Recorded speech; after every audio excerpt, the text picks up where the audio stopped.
Yo, magandang hapon mga master. Tayo magpi-fishing. Sa mga nagtatanong kung paano pumunta sa Almactong Bridge fishing spot, tandaan nyo lang tong clock tower. Basta dito kayo sa right side. Yan, bali tatawid tayo dito sa pedestrian lane hanggang dun sa dulo. Bali mga master, nakatawid na tayo dun sa may clock tower. Yung nasa likod ko yung clock tower. Yan, bali didiretsuhin nyo lang to. Diretso lang, nakabike ako eh.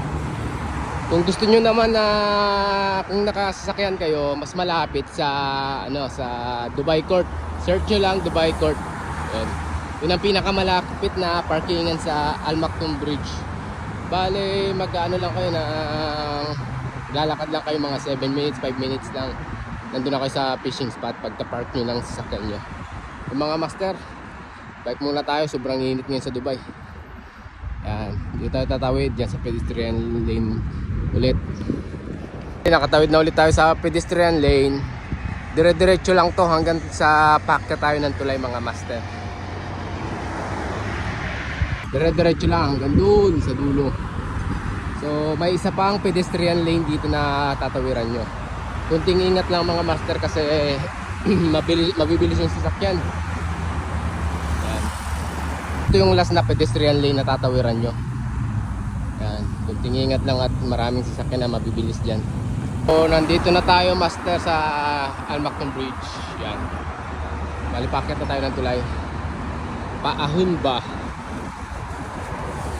Aahon muna tayo master. Magbibideo na lang ulit ako pag nandun na tayo sa fishing spot. Yan. Pare! So ayun, nandito na tayo sa Almactong Bridge. Paahon na. Yan, doon tayo sa kabila magpi-fishing kasi bawal dito. Yan, kakahingal, sobrang init kasi sa Dubai. So ayun, nandito na tayo sa fishing spot Almactong Bridge. Bali sisiko tayo dito. Yan, fishing spot. Bali isa pa lang yung nakakita ko na namimingwit. Patiin natin. Master, kahuli na? Yan, hanggang dito. Dami na, madami-dami na rin.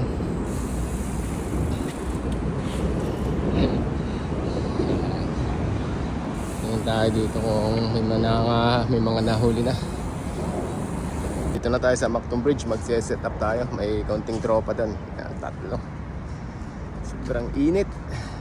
Halika, kaunti pa na nagpipishing ngayon mga master. Yan ang fishingan natin, malawak. Fish on.